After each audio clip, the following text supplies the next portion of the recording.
Hoje é dia 15 de agosto, o nosso tradicional encontro aqui das terças-feiras com a Sociedade Paulista de Infectologia e SPI. Meu nome é Álvaro Furtado, eu sou médico infectologista, trabalho no Hospital das Clínicas, no CRT, e é uma honra a gente poder estar aqui hoje com todos vocês. Hoje a gente vai trazer um assunto de extrema importância para todos os infectologistas, que é um assunto sempre muito efervescente, com novidades importantes nos últimos anos. O tema de hoje na nossa discussão nas terças com a SPI é a terapia antirretroviral em 2023. A gente vai falar de avanços, novidades, às vésperas do Congresso Brasileiro, né, no mês que vem, e também de um novo PCADT. Lembrando que a gente tem esse PCADT para consulta pública desde o dia 10 de agosto, né? Então é importante, depois vou colocar até o link aqui para a gente poder contribuir, né, com a versão final desse documento. E a história da terapia antirretroviral tem mais de 3 décadas aí, monoterapia, terapia dupla, terapia tripla, voltando para a terapia dupla, terapia injetável. Tivemos 2 grandes congressos esse ano que trazem quase todo o conhecimento aí relacionado às novidades do HIV nos últimos tempos. Tivemos o ACROI no mês de março, e agora o IAS. Então, e para essa discussão de hoje, que a gente vai tentar trazer essas novidades dos congressos e também a atualização aí do PCADT, a gente traz 2 nomes de destaque na infectologia do nosso país, especialmente no cenário da educação médica, formação de residentes e de trazer sempre conhecimento científico para todos nós infectologistas. Nossa aula, a gente vai ter o prazer hoje de ter 2 palestrantes. Vamos começar com o professor Dr. Paulo Abraão, que é da disciplina de infectologia, a cadeira de infectologia da Unifesp. Ele também é vice-presidente da Sociedade Paulista de Infectologia e vai fazer a primeira parte da nossa discussão hoje. E numa segunda parte, a gente vai ter a doutora Mônica Jacques, que é professora adjunta da Faculdade de Ciências Médicas da Unicamp. São 2 nomes bastante conhecidos, todo mundo, quem nunca assistiu uma aula dos 2, e a gente vai começar a nossa discussão com o doutor Paulo Abraão. A gente gostaria muito que vocês participassem, que enviassem perguntas no chat durante o nosso webinar de hoje. Vai ter um momento para a gente poder esclarecer e tirar as dúvidas todas aí, para a gente tirar todos os nossos questionamentos. E eu vou começar o webinar de hoje com o professor Dr. Paulo Abraão. Boa noite, professor, tudo bem? Boa noite, querido Álvaro. Boa noite, querida Mônica. É um prazer estar com vocês aqui. Boa noite a todas as pessoas que estão conosco aqui nessa reunião. Fico muito feliz aqui de estar com vocês. Depois a gente vai ter a segunda parte com a doutora Mônica Jacques. Boa noite, doutora Mônica. Acho que o microfone da Mônica tá desligado, Mônica. Pronto. Boa noite a todos. É um prazer estar aqui com vocês hoje para compartilhar aí curiosidades, né, que a gente tem de terapia antirretroviral e novidades e dúvidas também, né? Compartilhar com vocês aí na discussão e no debate, que ainda restam muitas dúvidas, né? Então, uma boa apresentação para todos. Muito bom. Então a gente vai começar com o doutor Paulo, que vai falar um pouquinho do PCADT novo. Então, vamos lá. Muito bom. Então, nós vamos falar um pouquinho sobre o documento que está em consulta pública. Está disponível para todas as pessoas, né, consultarem, opinarem. Essa é uma atitude democrática, muito importante do meu ponto de vista, né, de socialização dessa informação e aquisição de contribuições que podem ser valiosas aí para as políticas públicas, né, e para cuidar das pessoas.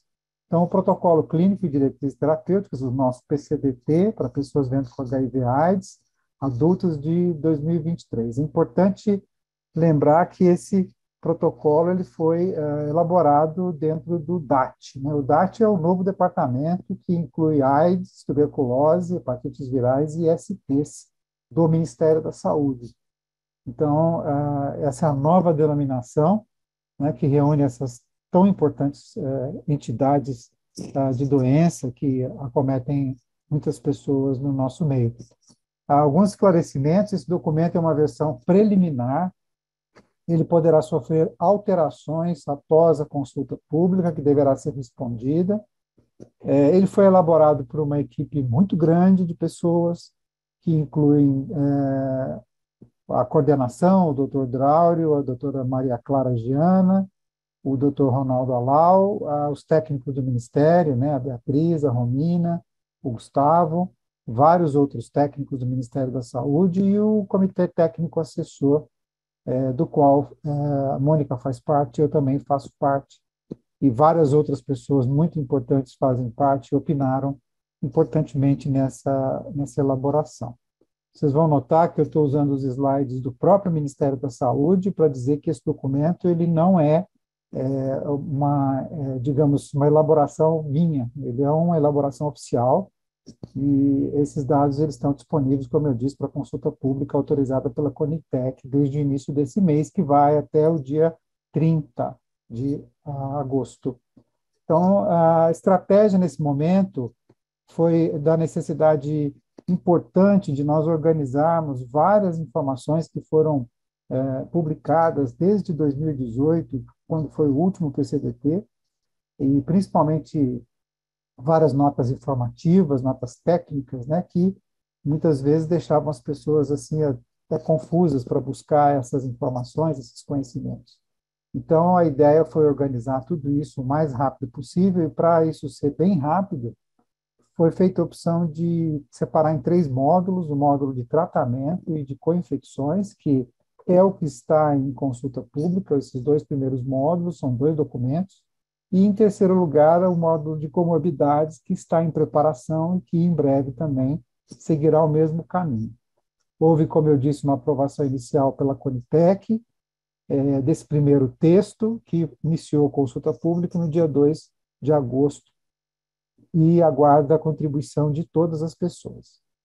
É muito importante que vocês entendam o cronograma que está sendo seguido, né? Isso começou há bastante tempo, né? Com muito trabalho de todas essas pessoas que eu citei, e a consulta pública ela se encerra no dia 30/8, ela deverá ser respondida em todos os seus questionamentos, e a ideia é que, se na primeira semana de setembro a Conitec aprovar as respostas que foram dadas e o documento final, que a gente espera que isso aconteça, o PCDT ele seja lançado no Congresso Brasileiro de Infectologia em 19 de setembro de 2023, tornando-se assim a nossa orientação para cuidar das pessoas vivendo com HIV/AIDS.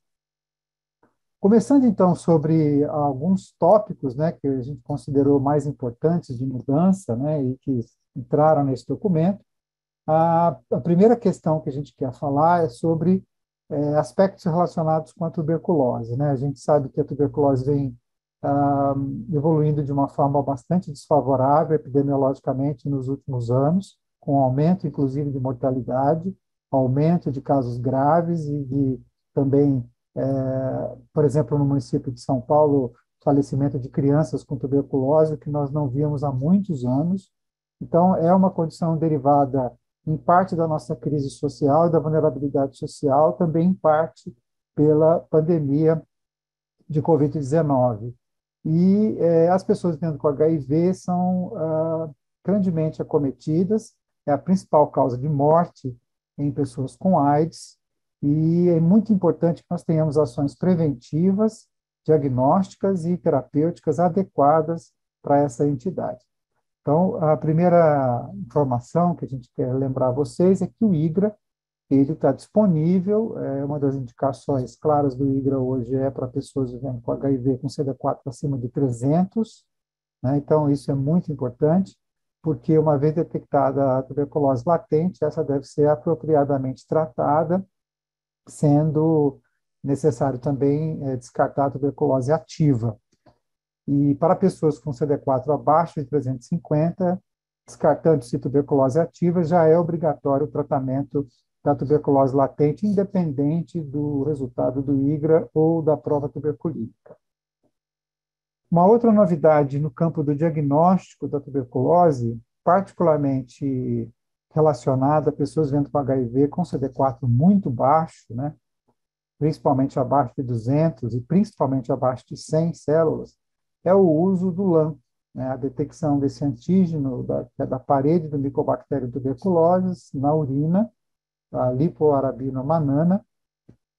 Esse antígeno ele é filtrado na urina quando o indivíduo ele tem uma alta carga bacilar, principalmente em doenças disseminadas, que têm relação com uma imunossupressão bastante alta e uma carga bacilar alta. E esse teste, ele, apesar de ter uma sensibilidade razoável, ele tem uma especificidade muito boa, principalmente em se tratando de pessoas vivendo com HIV/AIDS, com CD4 abaixo de 200 e principalmente abaixo de 100.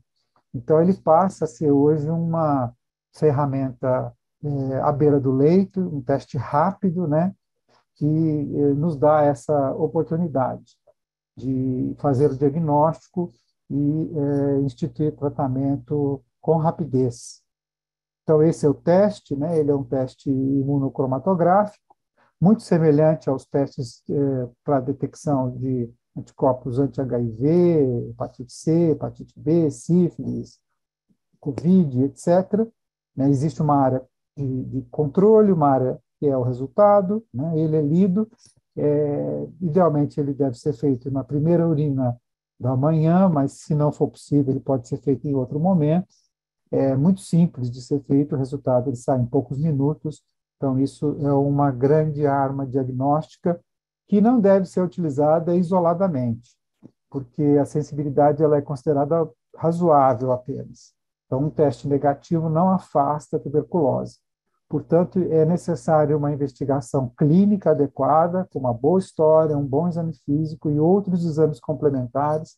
E a gente cita aqui também a grande importância do teste rápido molecular para a detecção do DNA do Mycobacterium tuberculosis, que pode ser rapidamente realizado em secreção respiratória, em fluidos corpóreos, em tecidos, em vários materiais biológicos com uma excepcional sensibilidade e especificidade.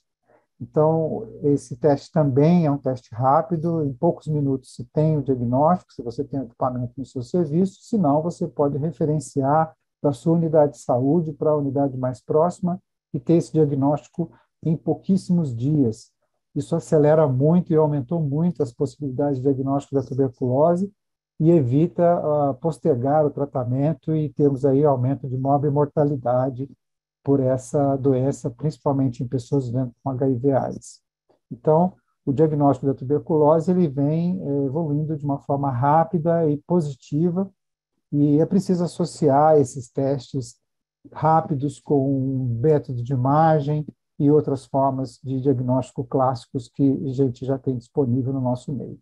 Então, o diagnóstico pelo TB-LAN, ele pode ser feito, por exemplo, no cenário ambulatorial, se a pessoa vendo com HIV/AIDS é assintomática e tem um CD4 abaixo de 100, o teste deve ser realizado obrigatoriamente. Se tem sintomas ou sinais compatíveis com tuberculose pulmonar ou extrapulmonar, independentemente da contagem de células CD4, e pessoas vivendo com HIV/AIDS gravemente doentes, também independente da contagem de CD4, devem ser submetidas ao teste. O que a gente considera pessoas gravemente acometidas, gravemente doentes, vivendo com HIV/AIDS? A OMS ela caracteriza como uma frequência respiratória acima de 30, frequência cardíaca acima de 120, não conseguir deambular sem auxílio, e uma temperatura corporal acima de 39. Né? Também podem ser considerados outros critérios, dependendo da epidemiologia local ou do julgamento clínico, independentemente da contagem de células CD4. Então, nesse cenário, é obrigatória a realização de rastreamento pelo TB-LAN, pelo LF-LAN, LF é de lateral flow, né, que é a técnica, a detecção do LAN ali por adenomanana. Para o cenário de atendimento hospitalar e internação, você vai usar os mesmos parâmetros, mas aqui a única diferença é que deve ser realizado com CD4 abaixo de 200, né?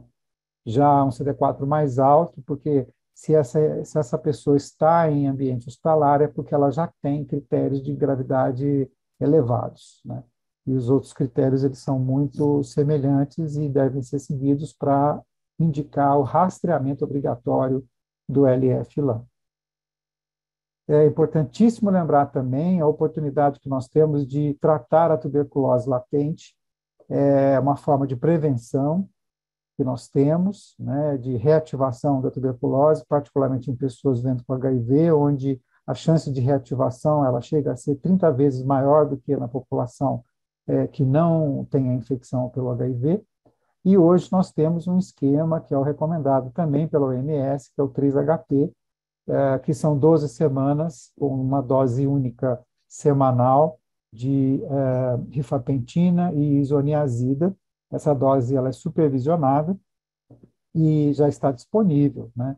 Então, é o esquema mais curto de dose única semanal, que tem uma eficácia semelhante aos esquemas clássicos, né, que nós já conhecíamos anteriormente, né, os esquemas com isoniazida 6 a 9 meses, idealmente 9 meses, diariamente, e também o esquema optativo aí de rifampicina, 2 cápsulas de 300 miligramas diariamente por 4 meses, e ainda estão disponíveis, mas hoje a primeira indicação é o 3HP, que deve ser realizado sempre que houver a indicação de tratamento da TB latente, sempre descartando um quadro de tuberculose ativa antes de iniciar o tratamento da TB latente. A rifampicina, ela está disponível na apresentação de 150 miligramas, ela não precisa de ajuste renal, né? Também não se sabe se é necessário para ajuste da disfunção hepática, mas a gente muitas vezes não utiliza em situações de disfunção hepática grave.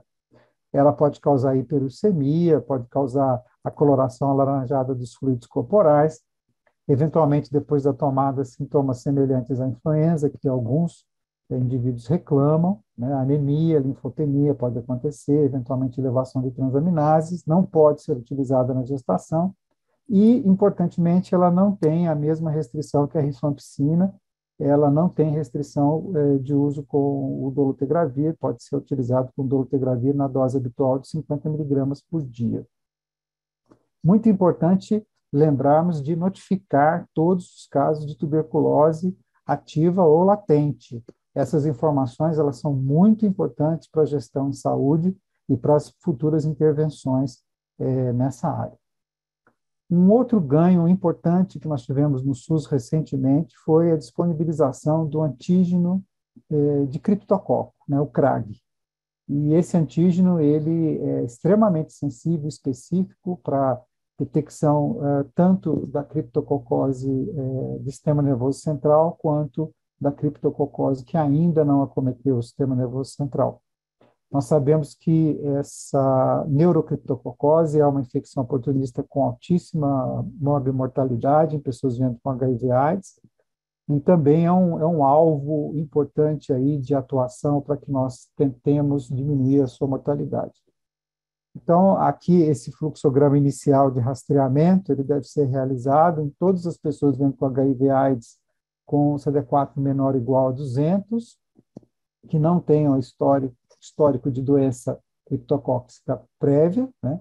Então, se não tem um CD4 baixo, não tem a necessidade do rastreio, mas se tem, deve ser feito o rastreio com a avaliação do teste imunocromatográfico, teste rápido, beira-leito, né, com o sangue da polpa digital, sangue capilar da polpa digital. Se o teste, o CRAG, né, a detecção do antígeno de criptococo for negativo, você pode investigar outras infecções oportunistas e também, eventualmente, se houver já a possibilidade de iniciar a TARP. Se for positivo, é necessário realizar hemocultura para a detecção do criptococo e também a punção lombar para avaliar a presença de neurocriptococose. Então, esse é um teste rápido que a gente pode fazer em pronto atendimento, no ambulatório, a gente pode fazer em pronto-socorro, na enfermaria, e está disponível já também pelo SUS. Um outro dado importante do novo PCDT é a orientação, em linha também com a OMS, do início rápido dos antirretrovirais. Idealmente, esse início ele deve ser rápido, acelerado, eventualmente, se for possível, até no mesmo dia, ou em até 7 dias após o diagnóstico. Aqui eu chamo a atenção do até 7 dias, porque muitas pessoas leem como após 7 dias. Não é após 7 dias, não é em 7 dias, é até 7 dias. Então, é um início de fato rápido, né? Para isso, nós temos que ter uma equipe multiprofissional, uma abordagem individualizada das necessidades dessa pessoa, para que ela seja adequadamente acolhida, para que haja uma vinculação bem feita e ela compreenda a necessidade do seu tratamento e o processo ele comece muito bem e depois evolua para uma boa retenção no serviço de saúde. Necessário identificar as barreiras sociais e estruturais que essa pessoa vive para tentar sobrepô-las e colhe-se o CD4 e a carga viral, mas a gente não aguarda o resultado, a gente colhe e já imediatamente institui a TARV. Importante que essa medida de tratamento antirretroviral rápido, ela vai melhorar a saúde dessa pessoa e reverter mau prognóstico, e ela vai também beneficiar a comunidade, porque a transmissão do HIV diminui muito, né? Indetectável é igual a intransmissível para a transmissão sexual, isso é muito importante do ponto de vista da transmissão na comunidade. O início rápido da TARV na tuberculose também deve ser em até 7 dias, volto a dizer, até 7 dias, né? E isso independe do valor de CD4, isso é uma nova informação, né? A gente não deve ter o receio de síndrome inflamatória de reconstituição imune, porque é um fenômeno relativamente infrequente, com baixo risco para o paciente. Então, não se deve retardar o início da TARV em tuberculose por receio da CIRI. Isso deve acontecer em até 7 dias. Existem algumas poucas exceções que nós vamos abordar. Então, é muito importante uma boa avaliação de anamnese, exame físico, para definir o início rápido da TARV. Lembrar que as duas exceções, como eu acabei de dizer, para postergar um pouco mais a TARV, são a tuberculose meningoencefálica e a meningite ou a meningoencefalite criptocócica. No caso da tuberculose meningoencefálica, se houver um CD4 abaixo de 50 e a pessoa tiver boa evolução clínica em uma unidade especializada com experiência no tratamento da neurotuberculose, pode ser iniciada a TARV após 2 semanas de tratamento da tuberculose. Mas, regularmente, a OMS recomenda o início da TARV em meningo-TB após 4 semanas de tratamento da tuberculose. Para a meningite criptocócica, a orientação do início da TARV é de 4 a 6 semanas após o tratamento inicial da meningite criptocócica. Outro dado importante, que também tem novidades, é a indicação de genotipagem do HIV pré-tratamento, né? Então, as indicações que já existiam, né, foram complementadas e hoje a gente tem essas indicações, né? Pessoas que tenham se infectado com parceria atual ou pregressa em uso de TARV, gestantes, crianças, pessoas com história de uso de PrEP durante ou após o período de provável infecção. E também na coinfecção TB-HIV, quando não é possível usar dolutegravir ou darunavir e ritonavir, a indicação seria a efavirenz, e nesse caso, pela alta chance de resistência transmitida ao efavirenz, recomenda-se a genotipagem pré-tratamento. O esquema de terapia antirretroviral inicial para adultos também teve pequenas modificações, né? O esquema preferencial pela boa adesão e a boa tolerância e a facilidade, né, e eficácia é tenofovir, disoproxil fumarato, lamivudine e dolutegravir. Se não houver possibilidade de usar dolutegravir, a segunda opção passa a ser agora darunavir e ritonavir, e a terceira opção é efavirenz. Na intolerância ou contraindicação a tenofovir, existe a possibilidade de se substituir por abacavir, se o HLA B5701 for não detectado, ou por zidovudina como terceira opção. Devo salientar que mesmo em pessoas virgens de tratamento, não raro, em casos muito graves, nós não temos condição de usar tenofovir, e muitas vezes não temos condição de usar zidovudina, e abacavir também é muito complicado, porque a gente não tem o teste, existe a possibilidade de hipersensibilidade, é uma medicação com muitas restrições, então algumas vezes a gente solicita para a Câmara Técnica o tratamento inicial de dolutegravir com darunavir, nos casos muito graves, eventualmente até em diálise, que a gente atende em apresentação tardia ou em interrupção inadvertida do tratamento. Para os esquemas iniciais de tuberculose, também houve mudanças, né? A preferência agora é TDF, lamivudina e dolutegravir, 50 miligramas a cada 12 horas, né? Importante lembrar que essa dose dobrada tem relação com o uso da rifampicina, ela é necessária, é indicada por hora, apesar de já existirem trabalhos mostrando, inclusive no CROI desse ano, que a dose de 50 miligramas foi semelhante, né, a dose dobrada no uso concomitante de rifampicina, mas a orientação ainda é dobrar a dose. E essa dose dobrada deve ser mantida até 15 dias após o término da rifampicina, né. A segunda opção passa a ser, então, o TDF, lamivudina e efavirenz. E, nesse caso, né, seria necessária a genotipagem pré-tratamento, né? Isso poderia atrasar, inclusive, o tratamento. Assim que fosse possível terminar o tratamento aí da TB, ou fosse possível a mudança do esquema, deveria ser substituído o efavirenz. Outra formalização, digamos assim, de uma conduta que nós já vínhamos fazendo, né, é a possibilidade de troca de TAV com carga viral indetectável para esquema duplo. E a primeira opção é lamivudina e dolutegravir, a segunda opção é lamivudina, darunavir 800 com ritonavir 100. Importante lembrar que a terapia dupla ela não é indicada para início de tratamento, para virgem de tratamento, né? A sua prescrição ela deve ser realizada de maneira muito criteriosa, pois a sua utilização indevida, descuidada, pode levar a uma má resposta virológica e a resistência na integrase, por exemplo, ao dolutegravir, o que seria muito ruim, né, para essa pessoa. Então, nós temos aqui alguns critérios que devem ser rigorosamente seguidos nessa indicação, né, muito importante, né, a ausência de qualquer falha prévia, adesão regular à TAV, carga viral indetectável nos últimos 12 meses, sendo a última carga viral realizada há pelo menos 6 meses, exclusão da coinfecção com hepatite B ou tuberculose, porque nós não vamos utilizar aqui o TDF, né?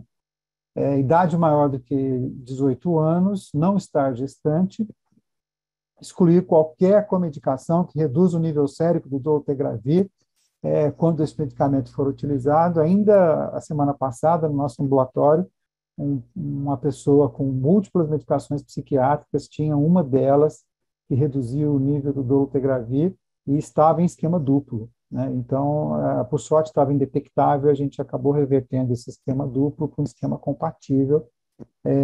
Isso não pode acontecer, né? A depuração da creatinina que não implica em redução da dose da lamivudina, porque os estudos foram feitos com 300 miligramas por dia de lamivudina, né? Então a depuração de creatinina acima de 30 ml por minuto. E para pessoas vivendo com HIV/AIDS com indicação de dolutegravir, não estar em uso de medicações que requeram sua dose dobrada. No resgate da falha inicial ou da primeira falha, né? O resgate da primeira falha, existem agora as opções, né, que estão muito claras nesse quadro. Então, a falha a 2 NUCs e 1 não NUC, você pode fazer a opção de TDF, lamivudina e dolutegravir. A segunda possibilidade seria o mesmo esquema com darunavir e ritonavir, particularmente naquelas pessoas com baixa adesão e que falharam muitas vezes e que podem ter acumulado mutações nos NUCs, né? E, eventualmente, dolutegravir, darunavir e ritonavir, se houver, por exemplo, contraindicação ou toxicidade ao TDF. Esse esquema ele deve ser avaliado na falha pela Câmara Técnica. Também, se houver falha no esquema inicial com 2 NUCs e PR, então, a primeira ideia é manter, né, 2 NUCs e daruna com ritona.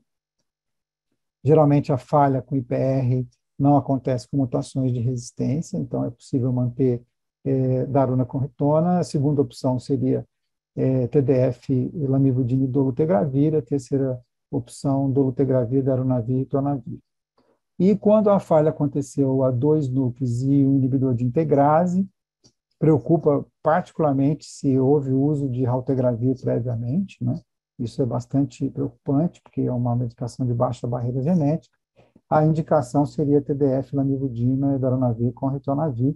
Segundo lugar, se houver a possibilidade, dependendo da análise do caso, TDF, lamivudina e dolutegravir. E, em terceiro lugar, dolutegravir, darunavir e ritonavir, na impossibilidade do uso do TDF. Aqui são as possibilidades de resgate com múltiplas falhas, lembrar das indicações de darunavir 600 mg 12 em 12 com ritonavir 100 mg 12 em 12. Não deve haver mutações para darunavir, para usar a dose de 800/100. Então, esses indivíduos que eventualmente têm usado inibidor de protease sem ritonavir no passado, em falha, eles não devem usar a dose de 800/100, então a dose de 600 a cada 12/100 a cada 12 deve ser priorizada nessas múltiplas falhas. Também a análise das falhas na integrase, né, principalmente, como eu disse, a raltegravir, cuidado com a associação com rifampicina em quem tem mutações na integrase, também associações com outros fármacos que reduzam o nível sérico de dolutegravir, como, por exemplo, o efavirenz. A questão da utilização da etravirina após falha efavirenz, principalmente a nevirapina, pode ser uma limitação muito grande, né, principalmente quando a gente não tem as genos, né, também contraindicada com rifampicina. A necessidade de se estudar o genotropismo para se indicar adequadamente o maraviroc, né, que seja um vírus com tropismo R5, e a influvitina, que a gente usa muito pouco hoje, né, pelas suas dificuldades aí de administração. Também um novo quadro muito bom, muito interessante, que foi elaborado pelo Comitê Técnico Assessor, né, muito importante. Essa situação ela é muito frequente no dia a dia e a gente não tinha assim uma orientação clara, e são aquelas pessoas que interrompem o tratamento, perdem o segmento, né? Antigamente a gente chamava de abandono de tratamento, mas a gente evita esse termo hoje porque, na verdade, a pessoa é abandonada e não ela abandona o tratamento, né? O serviço de saúde e o poder público são responsáveis por essa pessoa, então a gente não usa mais o termo abandono de tratamento, a gente usa interrupção de tratamento, perda de segmento. E aqui estão os esquemas, eu não vou detalhar todos os esquemas, né? Eles seguem mais ou menos a mesma lógica que eu acabei de dizer para vocês, né? Sempre priorizando IPR, se houver muitas falhas e manutenção dos núcleos em falha virológica, né? Eventualmente, se for um esquema já de resgate a múltiplas falhas, é necessário voltar com o mesmo esquema e fazer um controle precoce em 4 a 8 semanas da carga viral. Essa pessoa vai ter que ter uma abordagem muito específica, né? Então, esses casos de interrupção de tratamento, de perda de segmento, eles têm que ser vistos com muito cuidado, porque é aqui onde nós vamos ter casos graves com alta chance de morte e mortalidade, além dos casos de diagnóstico tardio. Também é importante falar sobre a frequência da solicitação de CD4. A novidade aqui é que quando o indivíduo ele tiver um CD4 abaixo de 350, poderá ser feita a medida não anualmente, mas a cada 6 meses, né? Então, isso é importante, a gente considerou isso importante, isso foi instituído. E, por último, existem estudos para tentar viabilizar a realização de genotipagem acima de 200 cópias por ml, hoje é acima de 500 cópias por ml. Existem várias limitações estruturais, logísticas e de eficácia dessa amplificação do RNA do HIV, porque são quantidades pequenas de RNA, e muitas vezes o rendimento do exame ele é baixo, a sensibilidade do exame ela cai muito, mas existem estudos aqui para baixar mais esse ponto de corte para fazer as genotipagens acima já de 200 cópias por ml. Então, resumindo tudo que eu falei, né, essas recomendações elas são atualizadas em relação ao início dos antirretrovirais, né, em tempo oportuno, início rápido, sem precipitação ou demora, eventualmente até no mesmo dia, se houver possibilidade para isso. Elas formalizam a utilização do Daruna 800 com Ritona 100, quando não existe possibilidade de usar dolutegravir.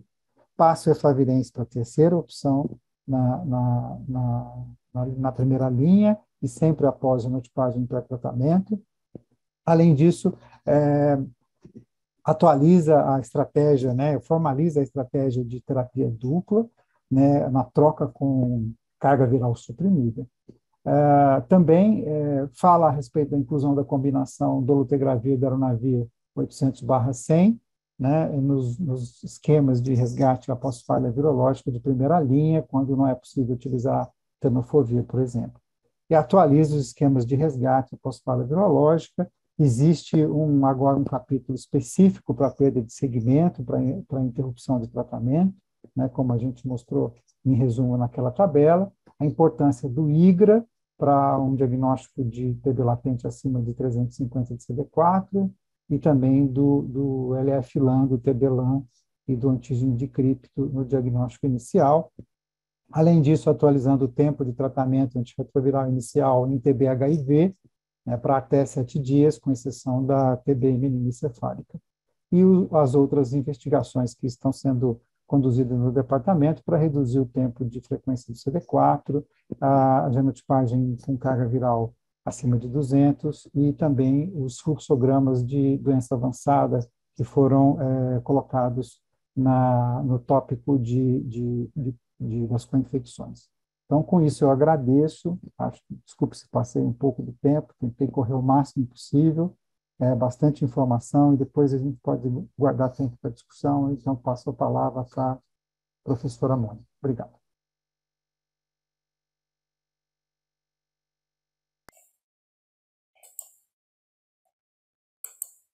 Sim, tá. Então, eu vou compartilhar aqui a minha apresentação. Pronto. E queria parabenizar antes o Paulo pela apresentação ótima dele, conseguiu, assim, sucintamente uma coisa de tantas informações, né, esse tempo todo a gente trabalhando e discutindo, eu achei uma proeza, ficou muito boa a apresentação mesmo. Bom, queria de novo agradecer, uma pequena correção, só que quando foi apresentada como professora adjunta da FCM, eu sou infectologista auxiliar em ensino e pesquisa, eu não sou da carreira docente. É uma coisa de menor importância, mas eu gostaria de corrigir só, tá? Então, a minha tarefa aqui, fui convidada para apresentar um resumo, os destaques do IAS, né, que aconteceu em Brisbane, na Austrália. E aí eu resolvi trazer também algumas coisinhas da CROI, né, que são as duas conferências mais importantes em HIV que ocorreram esse ano. E com a dificuldade de que são conferências muito abrangentes, né? São milhares de trabalho, desde pesquisa básica, tratamento, prevenção, políticas e estratégias em políticas de saúde. Então, eu resolvi delimitar a minha apresentação a área de tratamento antirretroviral, tá? Porque senão eu acho que eu ia ficar listando trabalhos aqui e aí ficava meio improdutivo, né? Então, eu tentei, assim, trazer as principais coisas, os principais destaques em terapia antirretroviral, né? Uma coisa interessante é que de 95 para cá, quando começou a terapia antirretroviral, assim, o centro, a ênfase, as notícias das conferências era tratamento antirretroviral, né? E isso mudou bastante, né, com o sucesso da terapia, do tratamento. Então, na verdade, as grandes novidades e ênfase nas conferências mudaram um pouco, né? De qualquer forma, eu trouxe aqui o que foi apresentado de mais importante em tratamento. Então, aqui a gente tem os novos medicamentos, né? E, assim, foi falado bastante do inibidor de transcriptase reversa, de translocação da transcriptase reversa, o islatravir, né? Que é um análogo de nucleosídeo, mas tem duplo ponto de inibição, então é muito potente, né? O islatravir. O cabotegravir foi uma estrela dos dois congressos, não porque seja novo, porque já é aprovado nos Estados Unidos e na Europa, mas por muitos trabalhos sobre estratégias de implementação. Então, ou na PrEP, sozinho, ou em combinação com o não análogo de nucleosídeo ripivirina no tratamento, né? Depois, os inibidores de capsídeo, né, o inibidor de capsídeo, lenacapavir, também já aprovado, de longa ação, alguns trabalhos também, avaliando eficácia e estratégias, né, e anticorpos monoclonais também, né, mas assim, não foi o centro de nenhum dos dois congressos o tratamento antirretroviral em si, né, assim, tratamentos mais eficazes, nada disso, mas mais novas estratégias, tá?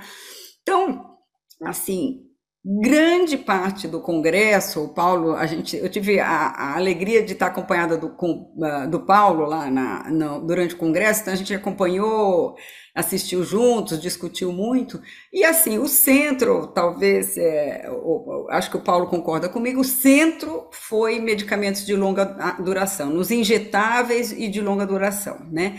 Então, muito trabalho sobre os injetáveis, que não são ainda uma realidade para nós, né? Mas ao menos a discussão sobre a implementação deles deve começar, né? Então, quando a gente fala em injetáveis ou longa duração, a gente fala num conjunto de medicamentos que tem características variáveis, né? Então, existem medicamentos de longa duração cuja administração é uma vez por semana, né? Os orais, né? Por exemplo, lenacapavir ou islatravir, né?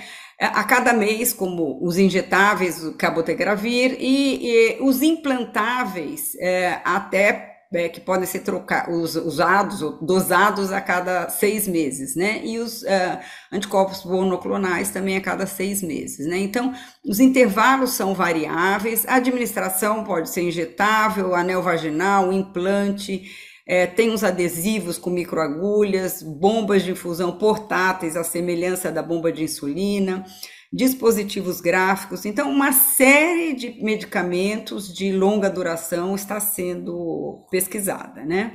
Então, aqui tem uns exemplos, a gente tem alguns já aprovados pelo FDA e também na Europa. Então, o cabotegravir, né, que é usado sozinho para PrEP, a combinação do cabotegravir com rilpivirina, né, uma injeção a cada 4 ou 8 semanas de cada um, usado na simplificação, é medicamento aprovado, essa combinação para simplificação, para vírus multi-S, ou seja, a semelhança do que a gente recomenda ali para simplificação para 3TC e Doluta, ou 3TC e Daruna, ou seja, multi-S em supressão, essa é a aprovação da combinação. E na CROI e neste congresso também houve já discussão da aplicabilidade dessa combinação para tratar pacientes virêmicos, ou seja, quem está em falha, né? Houve trabalhos também nesse sentido que eu vou mostrar mais para frente. Além disso, vários experimentais, né? Os anticorpos monoclonais que são explorados, né, para tratamento, cura e PrEP, a dalpivirina, que é um NN, né, não nucleosídeo, usado no anel de vaginal para PrEP, o islatravir para tratamento, a pesquisa do islatravir para PrEP, com implantes e tal, houve assim uma puxada de freio de mão por conta da toxicidade da leucopenia, né, mas os estudos estão sendo retomados, principalmente para tratamento agora, né? E o lenacapavir, que é o inibidor de capsídeo, está aprovado nos Estados Unidos e na Europa para tratamento de vírus multi-R, mas está sendo explorado também para início de tratamento, tá? Então, uma série de medicamentos, de características e uso diferentes, né? Mas muita pesquisa e foram muitas palestras, aulas assim de plenário, né? Aberturas assim de revisão. Teve uma revisão da Cristina, me esqueci, aquela chilena, muito boa na plenária. Então, assim, não tinha jeito de escapar de ouvir falar de injetáveis e longa ação, tanto na CROI, mas na ESS foi, assim, bastante impressionante, ocupou grande parte das mesas, tá?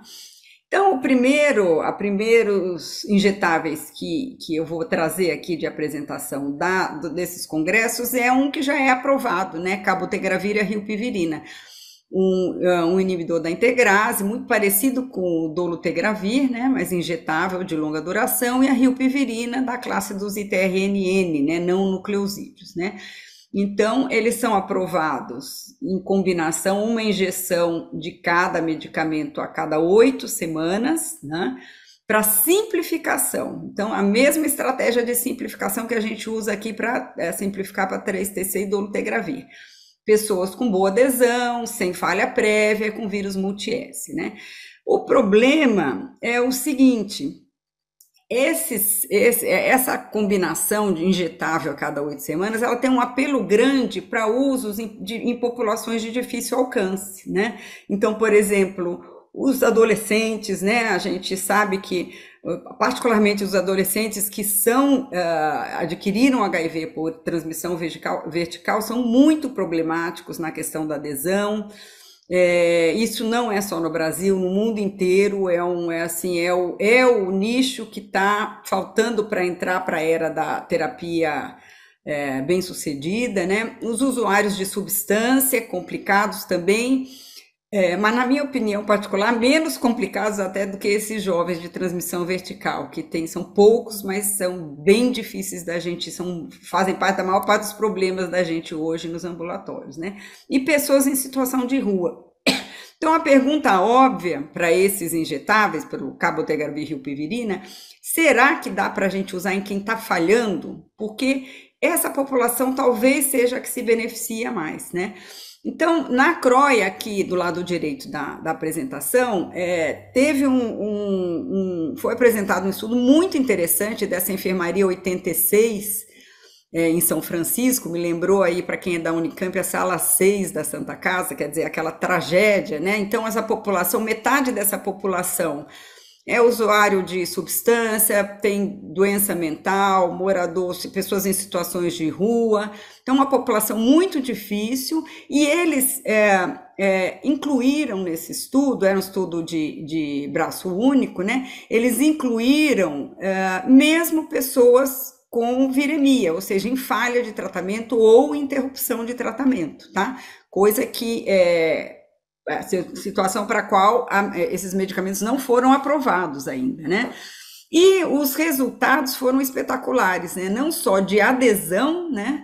Uma alta taxa, muito mais de 90%, mais de 95% dos pacientes compareceram no dia das injeções ou na janela para injeção, e 97% atingiu a carga viral indetectável, 100% dos que já estavam, né, em supressão, e mais 97% dos que estavam virêmicos, né, ou interrupção de tratamento, ou em falha de tratamento. Então, esse estudo foi o pontapé inicial para a gente começar a pensar nesses injetáveis para tratamento também, resgate, justamente para aquelas populações que precisariam mais, né? Além disso, estudos de farmacocinética, né, em adolescentes, né, uma grande preocupação no IAS, mesas assim, sessões inteiras dedicadas a crianças e mulheres, que são as populações que não estão acompanhando o sucesso da terapia antirretroviral como a população geral, né? Então, as pessoas, as crianças e mulheres concentram mais dificuldades, são mais vulneráveis e atingem com menos frequência a supressão viral, né? Por isso, muitos estudos com essa população e muito estímulo, né, de estudos para essa população, né? Então, um estudo mostrando que a farmacocinética é igual em adolescentes, então poderia ser usado em adolescentes, pode ser usado. Por conta desse estudo MOCA, o FDA acelerou a aprovação para 12 a 18 anos, era aprovado só a partir de 18, por conta dos estudos FLAIR e ATLAS, que motivaram a aprovação dessas medicações. E na Austrália, esse estudo JEPS aí, estudou simplificação mesmo, né, para o que a droga é aprovada, mas em população muito vulnerável, com histórico de má adesão e com necessidades complexas, né. E eles também obtiveram alta adesão e eficácia depois de um ano de tratamento, né? Então, estudos aí apontando que a gente tem que explorar os injetáveis justamente nas populações que necessitam mais deles, né? Que são as populações que não estão conseguindo atingir carga viral indetectável, supressão viral, com as medicações orais, né? Não é por falta de potência das medicações que a gente tem, mas por dificuldades de acesso, né? Do cuidado aos pacientes e dos pacientes aos serviços, né? Quanto aos estudos de eficácia, muito pouco estudo de eficácia mesmo, né? Acho que a gente atingiu um nível muito alto de eficácia com os estudos, com os inibidores de integrase para terapia inicial, e, por um lado, há uma certa, assim, não há tanto estímulo de descobrir novas drogas para melhorar mais ainda, porque é difícil, os problemas não se referem à potência, nem à resistência hoje, mas mais a dificuldade, características das populações, né? Então, os estudos de eficácia foram poucos, né? Eu destaquei alguns aqui, né? Houve uma sessão, como eu falei, só focando em mulheres e crianças. O bictegravir, né, o TAF-FTC bictegravir, os estudos de farmacocinética mostraram que na gestação há uma diminuição das concentrações séricas, mas esse estudo aqui com cerca de 50 gestantes, continuou nesse estudo aqui, se continuou a medicação bictegravir TAF-FTC em gestantes que estavam em supressão viral e elas se mantiveram em supressão viral. Então, pelo menos para a manutenção da supressão viral, pode-se usar e não há, aparentemente, não há indicação de que se deva trocar essa medicação em pacientes que estão em tratamento bem-sucedido, né? A gente não tem essa medicação no Brasil ainda, essa pílula única, mas é análogo mais ou menos ao que acontece com o dolutegravir, né? A gente hoje não propõe mais troca e a manutenção, inclusive para gestantes, né? Alguns estudos em crianças foram apresentados, então, o estudo na Nigéria, mostrando que as crianças iniciando com dolutegravir ou trocando para o dolutegravir, uma alta taxa de supressão viral, e esse estudo CHAPAS 4, mostrando que a troca do dolutegravir para IP na segunda linha, não, assim, a diferença entre a segunda linha de IP e dolutegravir não teve diferença em eficácia, né? Também em linha com o que a gente vem observando nos estudos de adultos e praticando, né? Agora, a segunda linha também com dolutegravir, né? Aí, muitas sessões reforçando, enfatizando a necessidade de priorizar populações vulneráveis, né? Muitos falando adolescentes, né? Então, há vários estudos de injetáveis de longa duração em jovens, né? Então, esse estudo inclui crianças, inclusive menores que 12 anos, estudo LATA de 12 a 19 anos, esse CARES inclui menores de 18 anos, esse aqui é mais um estudo em adultos, né? Então, esses estudos aqui sem resultados ainda, mas em andamento, né? E é o foco aí dos injetáveis, então, jovens, mulheres e populações de difícil acesso, né? Além dos injetáveis, a parte grande de clínica, né, do módulo clínico das conferências, tratou das comorbidades e dos efeitos adversos da terapia antirretroviral, mais do que eficácia, né? Os dados de eficácia ficaram em segundo plano, porque não surpreenderam, todos os novos medicamentos, combinações, estratégias testadas estão atingindo eficácia similar à do que a gente vem usando, né? Os inibidores de integrase e inibidores de protease. Então, falando de comorbidades e efeitos adversos, eu queria apresentar uns dados aqui dessa coorte Responde, que achei interessante falar dela. Esse estudo que eu estou apresentando aí foi apresentado no CROI, mas vários achados da Coorte Responde vêm sendo publicados, foram apresentados na CROI e agora na IAS também, né? Então vamos lembrar o que é essa coorte, né? É um conjunto, uma combinação de 17 coortes da Europa e da Austrália, né? E nessa coorte grande, na Coorte Responde, eles estudaram a mortalidade padronizada por idade e estudaram os fatores de risco para a mortalidade. Então, uma coorte de estudo longitudinal, né? Essa coorte, né, nesse dado de mortalidade, 33.598 pacientes tinham sido analisados, né? Mais de 160 mil pessoas analisadas, e eles, entre 2012 e 2019, observaram que 5%, né, desses pacientes foram a óbito, né? 1.700 mortes, né? E é interessante, o que se verificou entre 2012 e 2019 é que houve a queda na taxa de mortalidade por qualquer causa, né? Uma queda significativa, né? De 13 para 8,6 por 100 mil. Uma queda de mortalidade por cada causa estudada, isso aconteceu com todas as causas estudadas, né? Uma elevação na idade do óbito, ou seja, as pessoas menos óbito e óbitos em pessoas com mais idade, né? Passou de 52 em 2012 para 56 anos em 2019, né? E os fatores preditivos mais fortes para óbito nessa coorte foram os conhecidos relacionados ao HIV, CD4 baixo, carga viral alta, mais os fatores tradicionais da população geral, tá? Apontando que as comorbidades e talvez efeitos colaterais também de medicamentos são agora causas preocupantes, mais preocupantes que a própria AIDS mesmo nessa população, né, tratada com medicamentos antivirais potentes, né? Então, diabetes, doença renal, hepática avançada e uso de substância, né, psicoativa, esses fatores foram associados a maior mortalidade.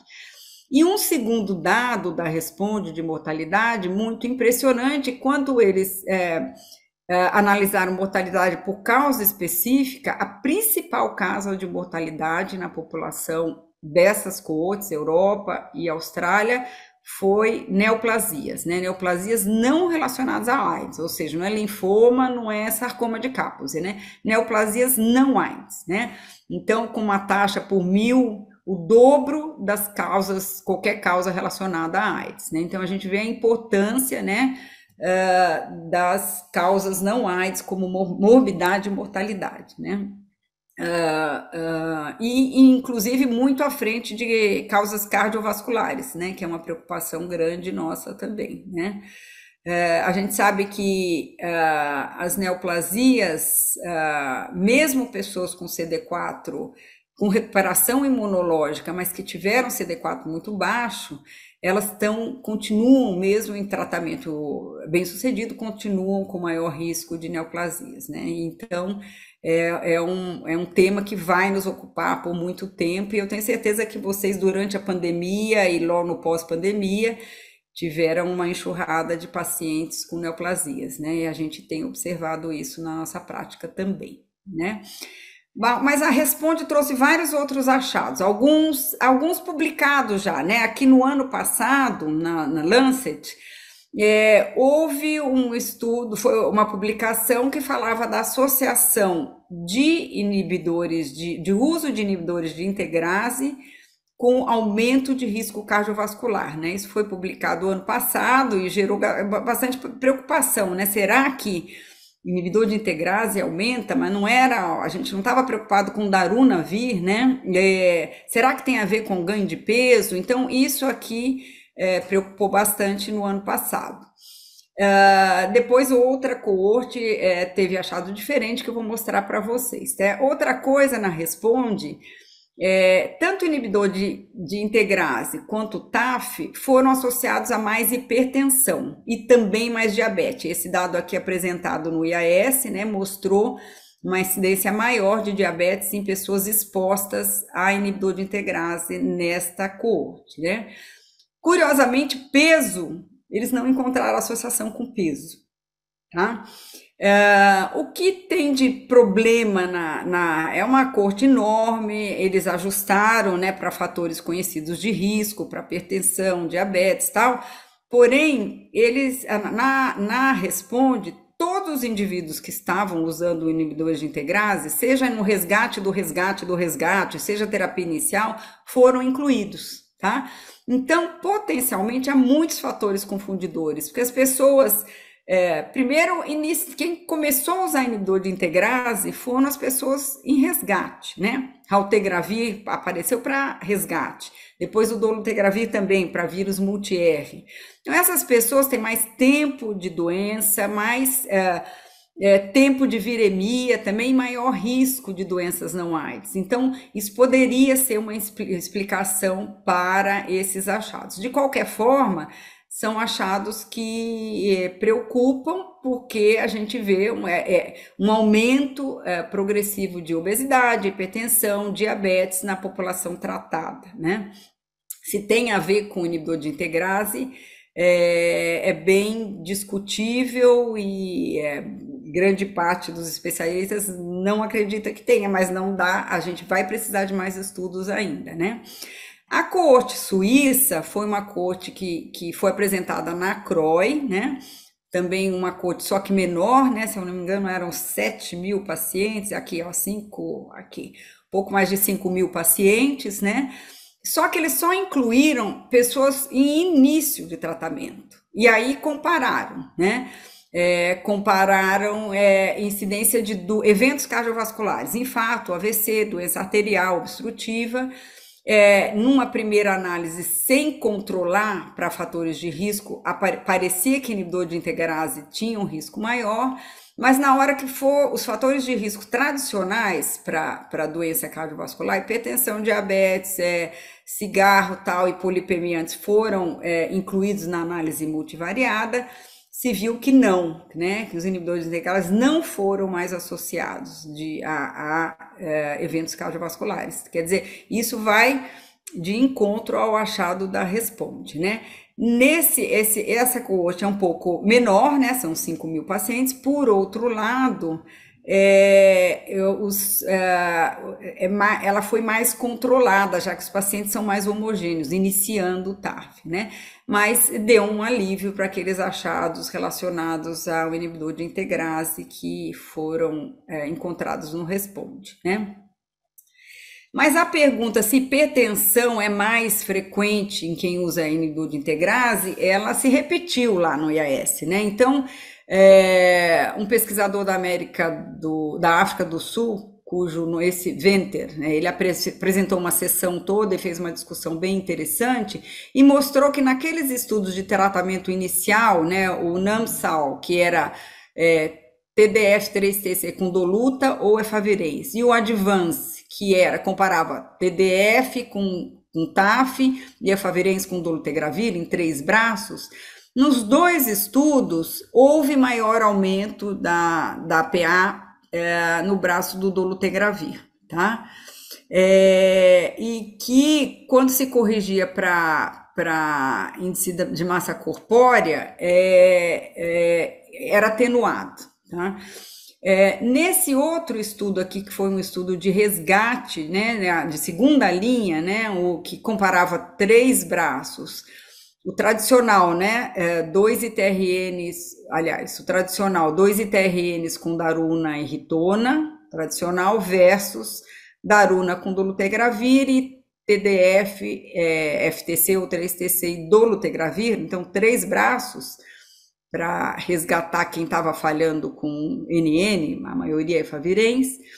Eles foram similares, esses braços, né? O braço dessa terapia dupla, que a gente não tinha nenhum dado, ele se mostrou eficaz também, né? E se verificou que esse braço, né, que é o nosso braço novo para resgate, né, que não foi incorporado nem no nosso, nem nos outros guidelines ainda, para resgate de segunda linha, houve maior aumento de pressão neste braço, né? E foi significativo, maior aumento do que nos outros 2 braços, né? No braço do dolutegravir, quando comparado com o braço tradicional, houve parecia que tinha mais aumento, mas quando foi ajustado os resultados foram similares e não significativos na análise multivariável, tá? E depois 2 estudos de troca para dolutegravir, né, no Zimbábue, pacientes que estavam ou com atazanavir ou efavirenz mudaram para dolutegravir, né, 2 estudos diferentes no Zimbábue. E mostrando a eficácia, né? Eu nem estou comentando a eficácia muito desses estudos, porque a eficácia sempre é similar ao tradicional, é alta, a gente não tem problema de eficácia de diversas combinações que estamos usando hoje, né? Mas se observou um aumento da PA pós-troca, né? Todo mundo durante a terapia antirretrovirais tem um aumento progressivo da PA, tá? O que se questiona é se isso é diferente do que seria sem a terapia antirretroviral, né? Aí, nesse estudo aqui, eles compararam com o modelo do aumento da PA, vendo o que vinha acontecendo com esses 2 braços, porque todo mundo mudou para Doluta, e acharam que com Doluta aumentou mais do que iria aumentar se cada um continuasse nos braços, né? Mas aqui tem a crítica, que é uma comparação com um modelo, né? E a gente, então, assim, tem uns sinais que hipertensão pode estar mais associada com inibidor de integrase. Muitos especialistas nas discussões atribuíam talvez ao aumento de peso, tá? Mas, enfim, não é uma coisa que está estabelecida, tá? E muito menos que deva desencadear a mudança das nossas estratégias atuais, tá? É uma coisa que está em pesquisa, né? Se compreende pouco, tá? O ganho de peso, que naqueles estudos, o NAMSAL e no Advance, né, de início de tratamento, depois daqueles estudos, a gente falou, bom, é dolutegravir e TAF que causam ganho de peso, né? Ficou assim meio sacramentado com os primeiros estudos. E hoje, eu vou mostrar alguns dados para vocês, que parece que não é bem isso, né? Então, a gente não sabe ainda as causas de ganho de peso, se faz parte da epidemia de obesidade que a população geral tem, tá? Se um componente da recuperação de saúde quando você começa tratamento e mais algumas informações novas que eu vou trazendo os estudos aí para vocês, né? Outra coisa, não sabe, será que esse ganho de peso, ele realmente reflete em maior frequência de diabetes, de hipertensão e de eventos cardiovasculares? Parece que sim, o ganho de peso sim. Se é ação das medicações diretamente aumentando esses riscos, não se sabe, né? E por fim, vários trabalhos discutindo o manejo, né? Será que a gente pode fazer alguma coisa para contornar o ganho de peso e suas consequências, né?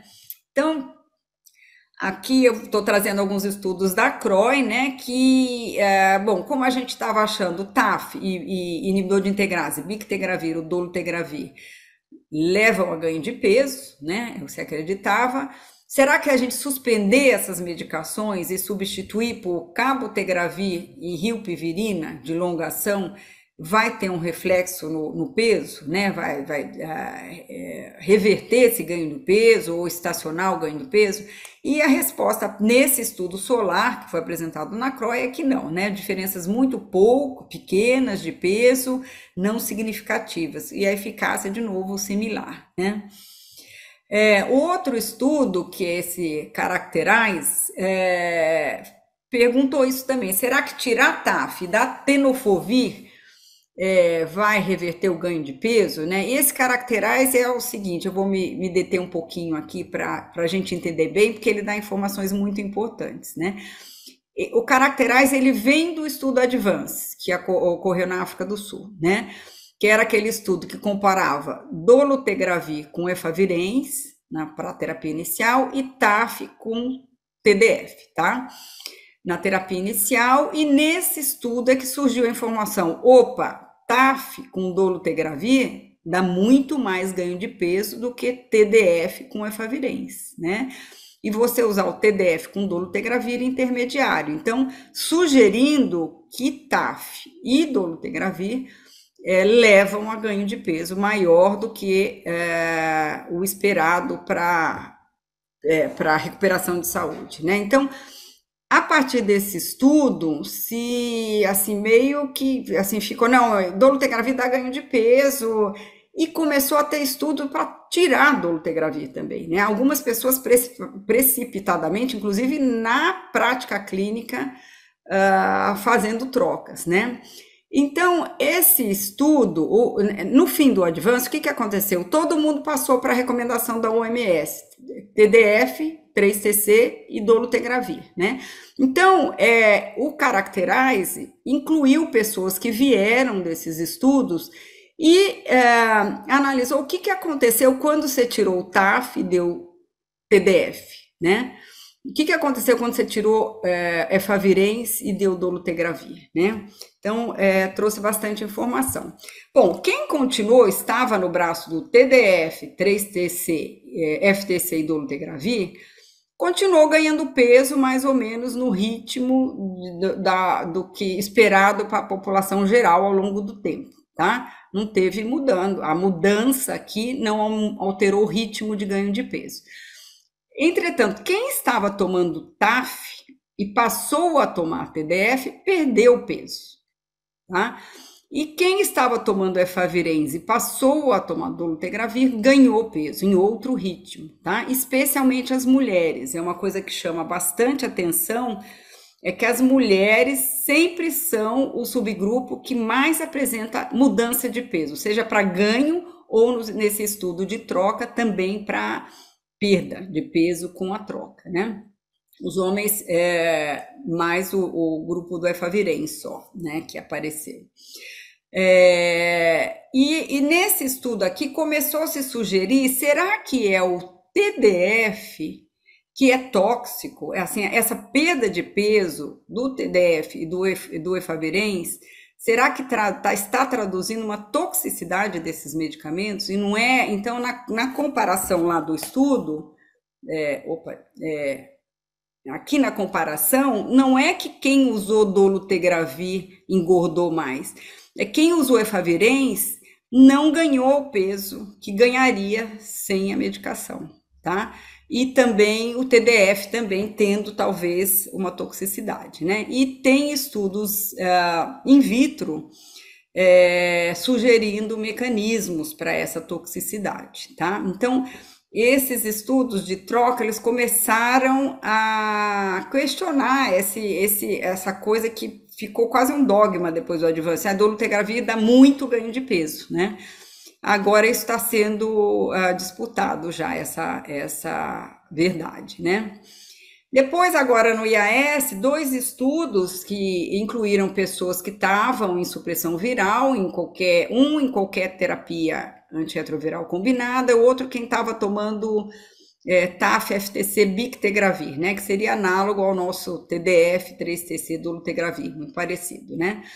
E esses, as pessoas foram randomizadas para tirar, né, trocar sua terapia de base, qualquer que fosse, para doravirina e islatravir, ou seja, um ITRNN com ITRN, inibidor de translocação, né?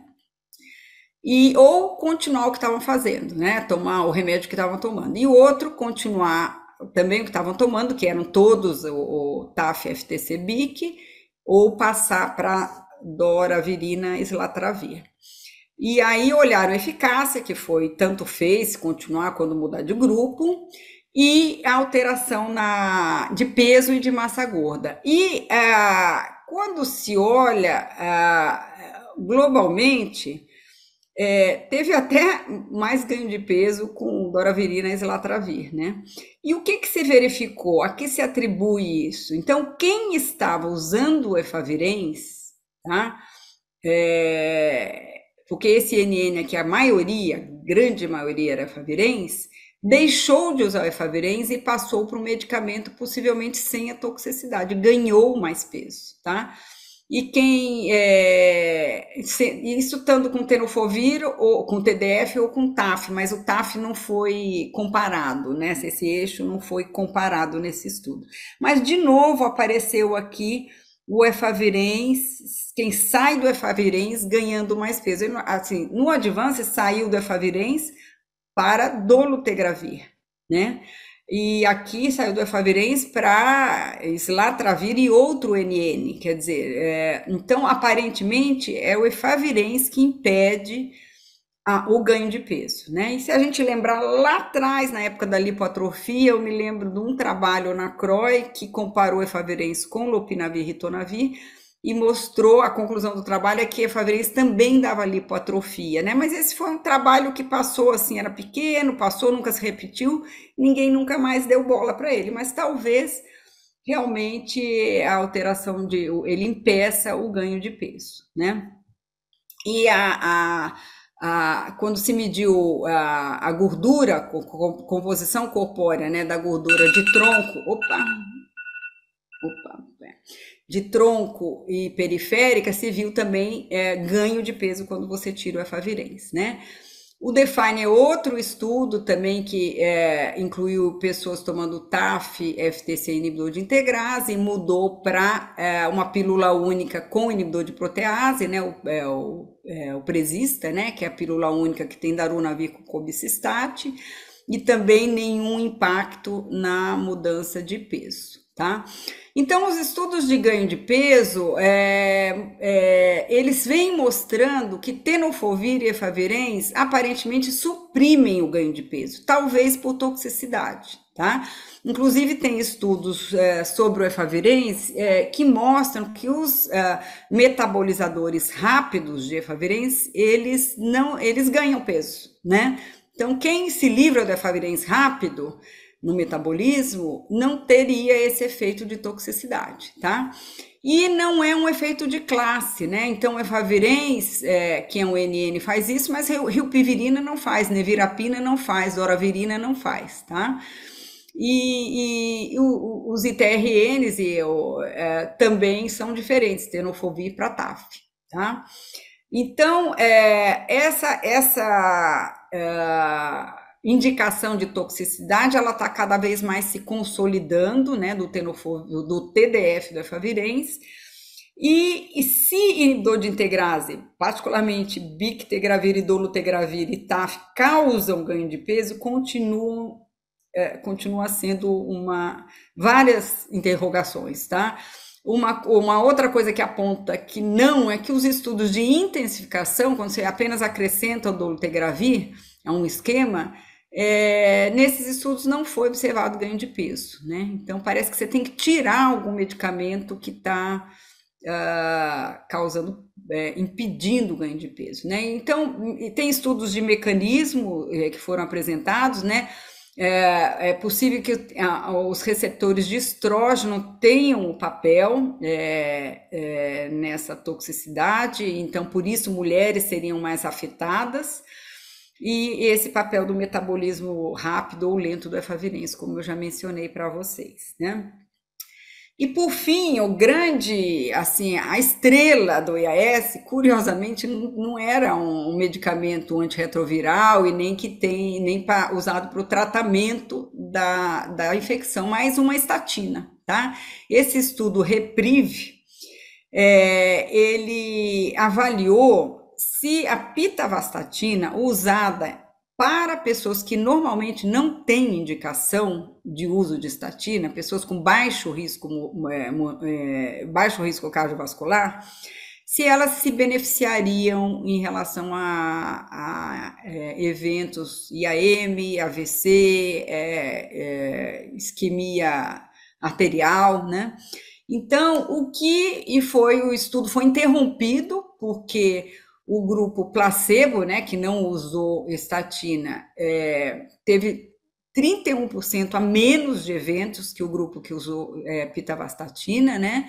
Isso ocorreu através de vários subgrupos, né, na análise multivariada, mas principalmente para aqueles indivíduos que tinham 5 a 10% no score de risco cardiovascular da Associação de Cardiologia Americana, né?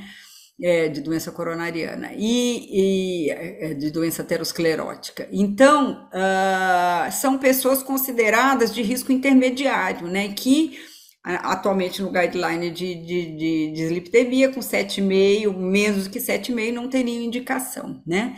Esse benefício não foi observado com risco muito baixo, né? Assim, o intervalo de confiança muito grande, então não dá para dizer se não ocorreu ou se o número de eventos não foi suficiente para ver diferenças, tá? Mas claramente nesse risco baixo a intermediário, né? E globalmente 31% a menos, né? Então o estudo foi interrompido. Então a grande, como os americanos falam, game changer, né? Foram os injetáveis e a pitavastatina, né? Os que dão uma virada assim, no tratamento das pessoas que vivem com HIV, né? Então eu queria concluir para vocês focando assim nesses destaques, que os injetáveis e os medicamentos de longa duração tem um potencial para grande impacto na terapia, no tratamento das pessoas vivendo com HIV, né? Eu coloquei terapia antirretroviral, mas não é isso, né? A gente está falando do tratamento global, né? Não é só na TARV, né? E principalmente porque elas proporcionariam alcance de populações difíceis, né? Por exemplo, com implantes, medicações administradas a cada 6 meses. Então, provavelmente isso vai ter o potencial de mudar e a gente atingir esses 5% que ainda estão lá atrás, não estão conseguindo supressão viral. Problema dos injetáveis e longa duração, acesso, né? Preço, potencial de escala, né? Nos países que mais precisam, né? Que mais tem jovens, com crianças com HIV. Então, muito problema de estratégia de implementação ainda a serem resolvidos, né? Outra coisa, a interferência dos antirretrovirais na mudança de peso ainda não é bem compreendida, porém o papel tóxico do TDF, do efavirenz, está cada vez mais esclarecido, né? Mais evidenciado, né? Além disso, o ganho de peso tem consequências, né? A maior incidência de diabetes, hipertensão, infarto, AVC, obstrução coronariana. Então, isso está sendo verificado nas pessoas em tratamento com HIV, um aumento, né, da incidência dessas doenças associadas à obesidade.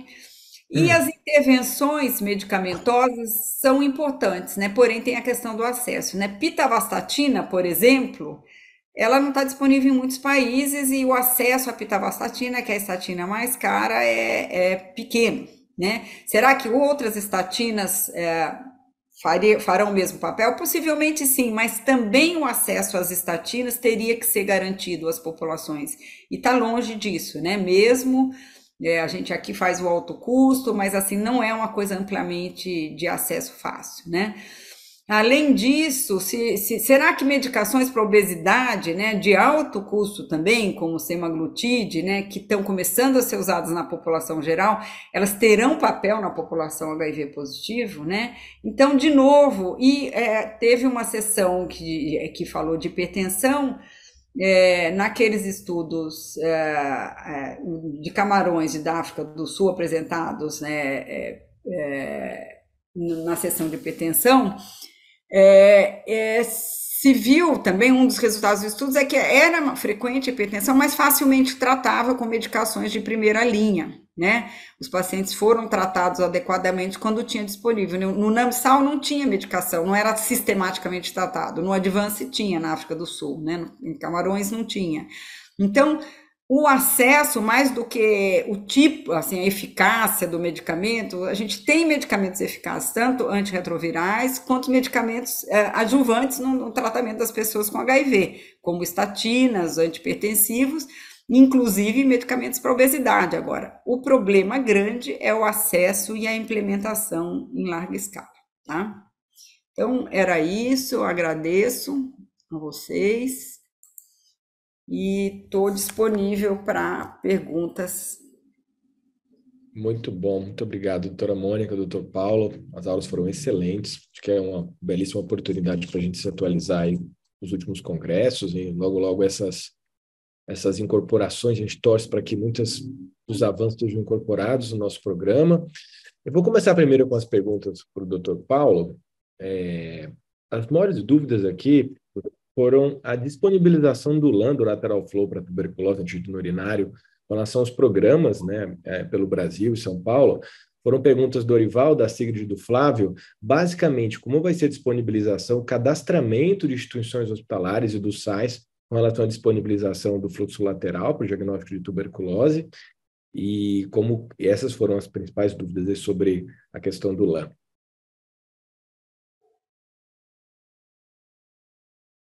Obrigado pela pergunta. Primeiro, eu queria parabenizar a Mônica, porque realmente uma quantidade de material imenso e ela conseguiu contar uma história com começo, meio e fim totalmente coerente e trazer para a gente uma informação praticamente consolidada, né?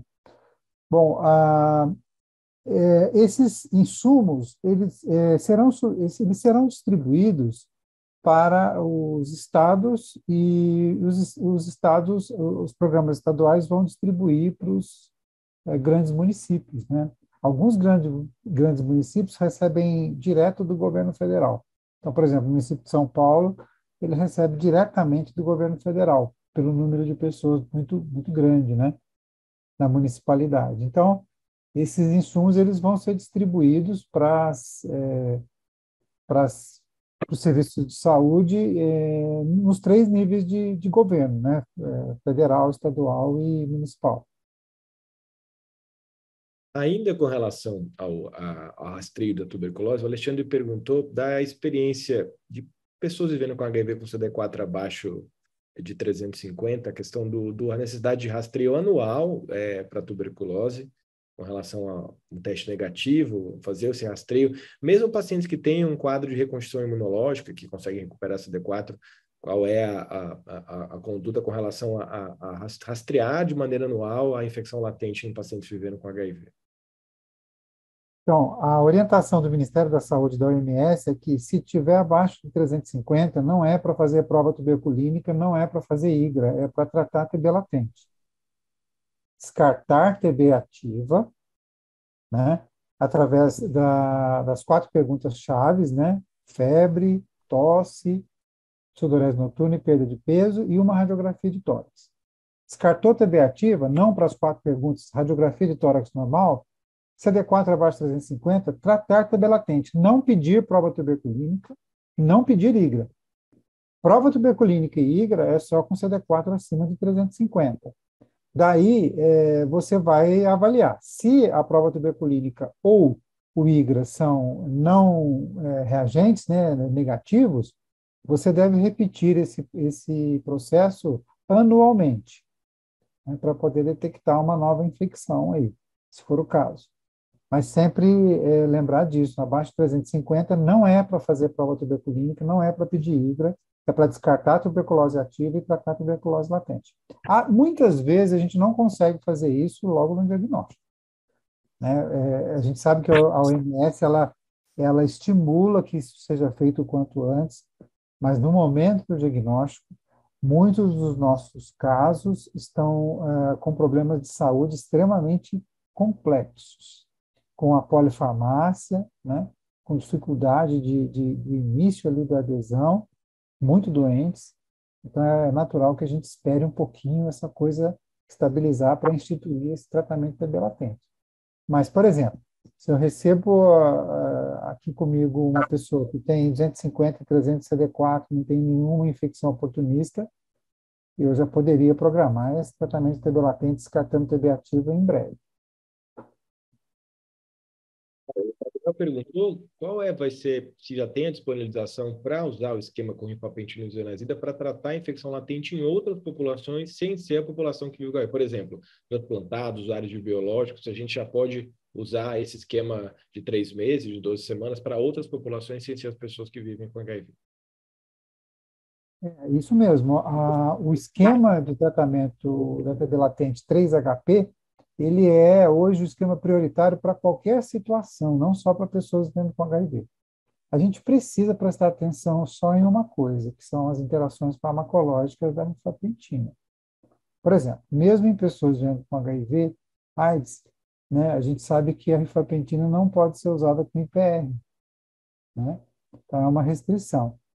Então, em outros casos, por exemplo, os imunossupressores do transplante de órgão sólido, né, ou transplante de células-tronco hematopoéticas, ou eventualmente outros imunossuprimidos que estão usando outras medicações, aí teria que fazer uma avaliação cuidadosa do quadro clínico e das interações farmacológicas, para poder conciliar, né, toda essa terapêutica aí. Perfeito. Só para colocar aqui, a Milva colocou que a distribuição do LAM já começou no estado de São Paulo. Inicialmente foram contemplados locais com o maior número de pacientes vivendo com HIV com CD4 abaixo de 200, mas outros locais devem ser incluídos com o decorrer do tempo. É importante articular com o programa de tuberculose e os GVS. Então, só para a gente responder aqui. Milva. Muito bom. Doutora Mônica, a gente está falando bastante de comorbidades nos últimos anos, a população que envelhece, que vive com HIV, né? Questão de ganho de peso, né? E a questão das neoplasias. Eu fiquei curioso naquele estudo de neoplasias, onde a gente viu lá uma avaliação, uma quantidade de neoplasias não associadas ao HIV. Alguma informação a respeito dessas neoplasias estarem associadas a álcool e ao cigarro, ao tabaco? Acho que está desligado, Mônica, o microfone. Perdão. Essas neoplasias, elas são associadas aos fatores de risco tradicionais para cada uma delas, né? Então, por exemplo, obesidade, adenocarcinoma de cólon, são neoplasias que não são diferentes da população geral, apenas a incidência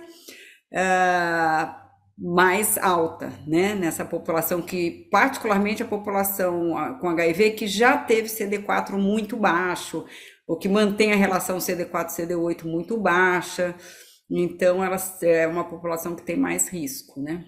E são diversas neoplasias, né, diversas, e mesmo com nenhuma associação com HIV, então, câncer de mama, câncer de próstata, adeno-CA de cólon, as mais frequentes na população geral também.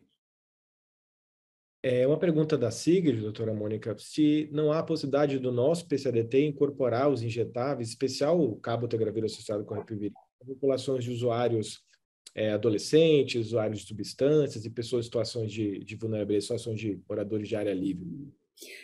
O programa, na retomada agora do programa no primeiro semestre, tinha uma montanha de coisas assim para colocar em dia, entre elas a atualização e consolidação do PCDT, né, com várias mudanças que foram feitas aí, como o Paulo mostrou nos últimos anos, e que estavam assim espalhadas, né, na cabeça da gente e nas notas aí. Então eles tiveram correram e, na minha opinião, fizeram assim, até conseguiram fazer bastante rápido a reescrever várias partes do PCDT, retomar, e agora, assim, a primeira reunião do comitê ainda vai ocorrer no Congresso da SBI em Salvador, né? E tem algumas prioridades para discussão, né? Então, por exemplo, uma prioridade óbvia, né, é a incorporação da pílula única de 3-TC com dolutegravir, né, que é uma coisa que a gente já está usando, que é melhor para todo mundo, para o sistema, para o paciente, para o médico, para todo mundo. Então, essa é uma prioridade grande. Depois tem a questão do fostemsavir, que é uma medicação para vírus multiresistente que deve ser discutida. E os injetáveis, eles vão ser incluídos provavelmente na discussão, mas eu acredito que pela prioridade de outros temas, eles não devam estar no topo da lista, né? Eu estou falando a minha opinião, tá? Porque a gente não teve nenhuma discussão com o comitê ainda. Mas com certeza vão ser discutidos, né? Há alguma possibilidade para tratamento de pacientes com multidroga resistência, além do fostensavir, a discussão do lenacapavir ou ainda algo ainda bastante... Não, não tem nenhuma discussão de lenacapavir e balizumab, não tem discussão, até por conta de ter outras coisas que a gente ainda não discutiu, né? Nos últimos 4 anos a gente não incorporou nenhuma tecnologia nova, né? E são coisas que não são mais novas, né? Então a prioridade é incorporar coisas que são necessárias, urgentes, e aí caminhando, eu acredito, né? E o lenacapavir eu acho que aí está com certeza atrás do fostensavir. Doutora Mônica, em algum desses congressos, acho que não sei se foi na CROI ou no IAS, a questão da combinação de cabotegravir e pivirina injetável, do próprio usuário aplicar isso sem ter que se direcionar ao serviço de saúde, há algum tipo de discussão? Eu não vi nenhum trabalho, eu acho que ainda seria bastante... Eu não sei, pode ser, não sei se o Paulo viu, eu não vi nenhum trabalho disso, mas eu acho que há uma preocupação muito grande, porque uma das coisas que apareceu nesses estudos, tanto no Atlas, no FLE, que foram de pessoas com supressão viral, e nos outros estudos, esses mais recentes que eu mostrei, de pessoas, inclusive com viremia, uma coisa que foi raríssima foi falha, mas falha com resistência na integrase ocorreu. Tá? Uma taxa baixa, tal, mas ocorreu. Então, a questão da estratégia para a perda das injeções, ela não está definida, né? O que a gente faz quando perdeu?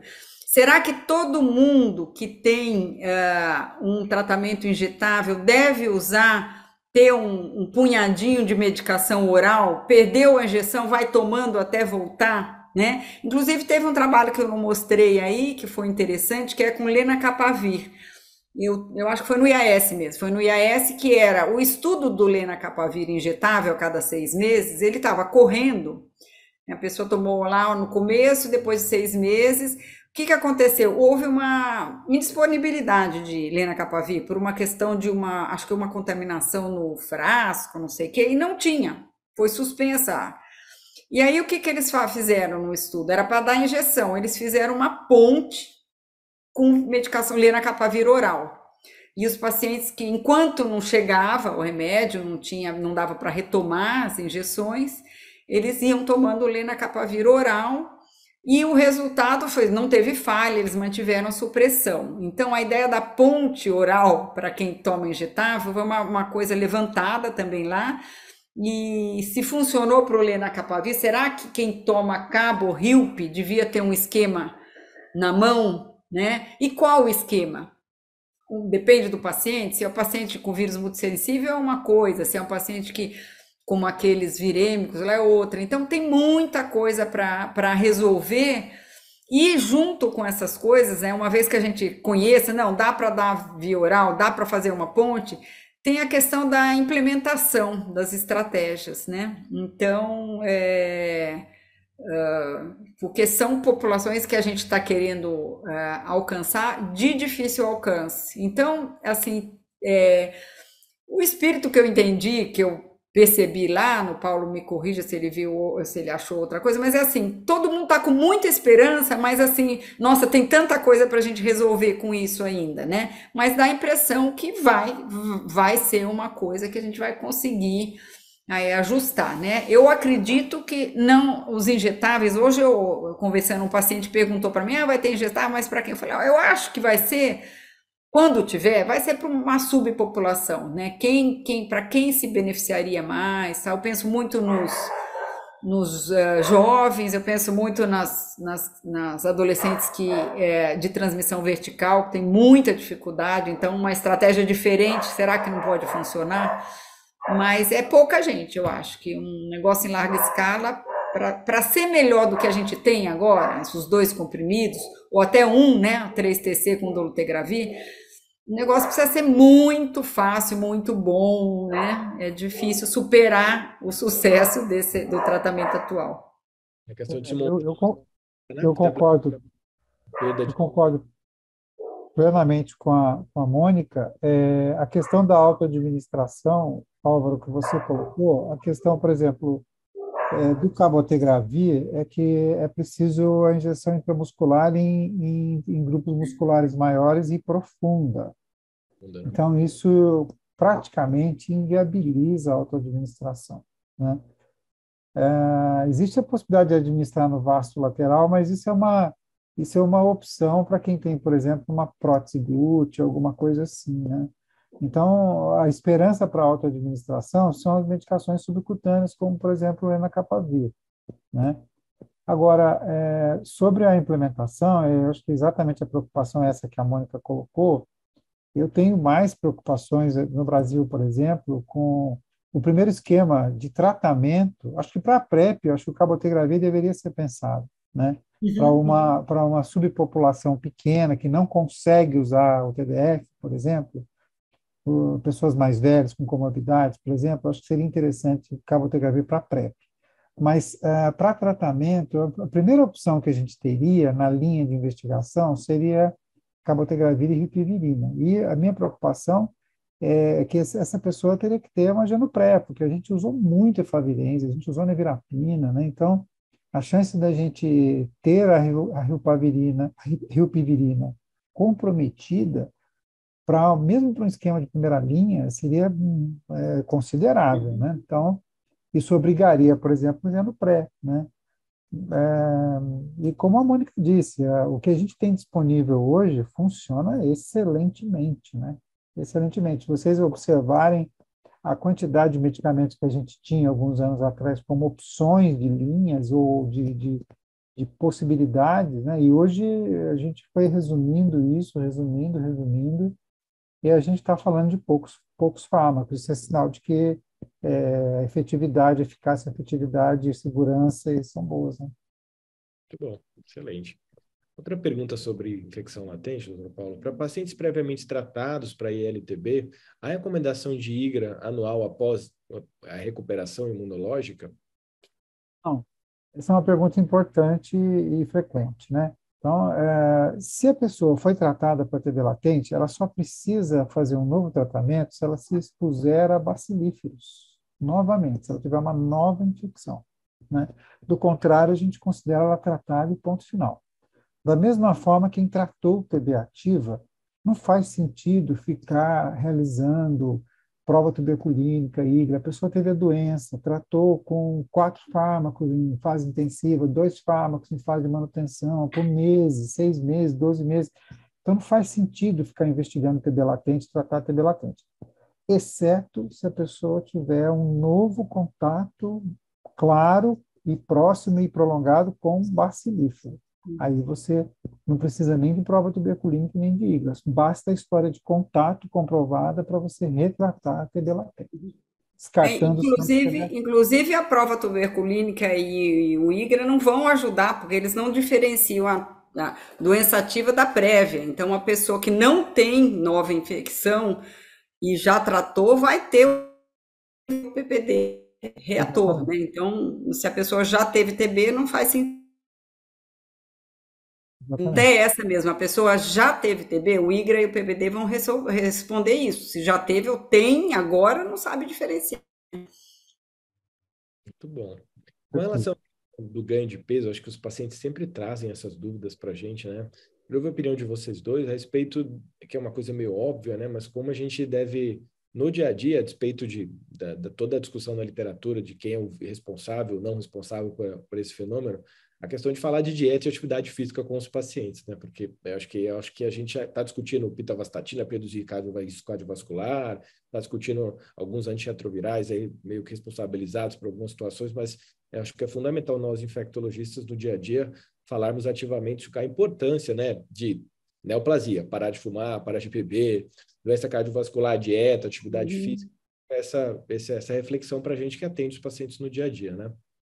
Eu acho que a gente também deve lembrar, Álvaro, de não excluir a nossa população, porque a gente está sempre preocupado com a carga viral, das condutas que a gente recomenda para pessoas que não têm HIV. Então, não esquecer, de se perguntar se a pessoa tem indicação de avaliar uma bariátrica, por exemplo, né? A gente tem vários pacientes operados de bariátrica que se beneficiaram. Então, a questão lá discutida no Congresso foi o Ozempic, né, semaglutide. Será que, quer dizer, a gente, assim, não estou falando que tem que fazer isso para todo mundo, mas se a gente se pergunta para pessoas que não vivem com HIV, que não têm HIV, a gente também tem que perguntar para as nossas, né? Então, atividade física, orientação de dieta, se for o caso bariátrica, se for o caso tratamento, né, do mesmo jeito, né? Muito bom, excelente. Gente, ó, eu queria reiterar aqui os elogios para as duas aulas, milhões de elogios aí, muito obrigado, foi excelente esse momento de atualização que a gente teve aqui. Queria agradecer ao doutor Paulo, doutora Mônica, e para encerrar aqui a nossa reunião e convidar a todos aí para todas as terças-feiras, a cada 15, né, doutor Paulo? A cada 15 dias as reuniões aqui da SPI. Queria agradecer a presença de todos na nossa reunião e abraço aí para todo mundo, boa noite. Até uma Boa próxima. noite, obrigada. Tchau. Abraço. Obrigada a Tchau. todos. Tchau.